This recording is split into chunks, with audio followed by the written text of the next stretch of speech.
కాకినాడ జిల్లా పిఠాపురం శ్రీ ఉమా కుక్కుటేశ్వర స్వామి దేవస్థానం మరియు పాదగయ క్షేత్రంలో ఈ నెల 21వ తేదీ బుధవారం మహాశివరాత్రి మరియు వార్షిక కళ్యాణం సందర్భంగా 5 రోజుల పాటు ఉత్సవాల నిర్వహణ కోసం ఇప్పటికే జిల్లా ఉన్నతాధికారులతో సమీక్షా సమావేశాన్ని నిర్వహించామని సహాయక కమిషనర్ మరియు కార్యనిర్వహణాధికారి కట్నం జగన్మోహన్ శ్రీనివాస్ తెలిపారు.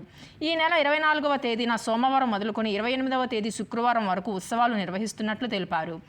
ఈ నెల 26వ తేదీ మహాశివరాత్రిని పురస్కరించుకుని పిఠాపురం పోలీస్ అధికారులు, మున్సిపాలిటీ, రెవెన్యూ అధికారుల సహకారాలతో వాహనాల పార్కింగ్ ఏర్పాట్లు ఇప్పటికే పూర్తి చేసినట్లు తెలిపారు. శివరాత్రి ముందు రోజు మంగళవారం రాత్రి నుండి దర్శనానికి వచ్చే భక్తులకు ఎటువంటి ఇబ్బందులు లేకుండా విస్తృత ఏర్పాట్లు చేసినట్లు తెలిపారు.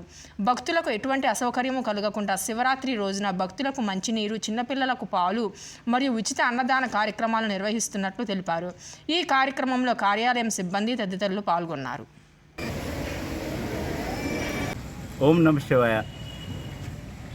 కుక్కేశ్వర స్వామి దేవస్థానం నందు మహాశివరాత్రి మరియు వార్షిక కళ్యాణోత్సవాలు పురస్కరించుకుని ఈ నెల 24వ తారీఖు సోమవారం నుండి 28వ తారీఖు వరకు స్వామివారి యొక్క ఈ కళ్యాణోత్సవాలు ఘనంగా నిర్వహించడానికి వివిధ డిపార్ట్మెంట్లతోటి ఇప్పటికే అన్ని కోఆర్డినేషన్ మీటింగ్లు జరిగినాయి. ఈరోజు ఎస్పీ గారు, కలెక్టర్ గారు నిన్న వచ్చి ఈ కోఆర్డినేషన్ మీటింగ్ అన్ని డిపార్ట్మెంట్లతోటి ఏ కార్యక్రమాలు ఎవరు చేయాలనేది ఉత్తర్వులు జారీ చేసి ఉన్నారు. అదేవిధంగా దీనికి సంబంధించి ఇప్పటికే చలువు పందిళ్ళు, విద్యుత్ అలంకరణ, వివిధ డిపార్ట్మెంట్ల యొక్క దేవాదాయ శాఖ యొక్క ఉద్యోగులని నియమించుకోవడం ఇప్పటికీ పూర్తయింది.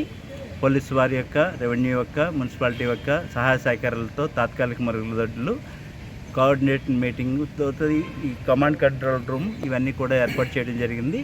6 ప్లేసుల నందు పార్కింగ్ ఏర్పాట్లు, వచ్చే భక్తులకు తాగునీటి వసతి, అదే చిన్నపిల్లలకు పాలు, ఉచిత ప్రసాదం వంటి ఏర్పాట్లన్నీ కూడా జరిగినాయి. తాటక పందిర్లు ఇవన్నీ కూడా పూర్తయినాయి. జల్లు స్నానాలు కూడా ఏర్పాటు చేయడం జరిగింది.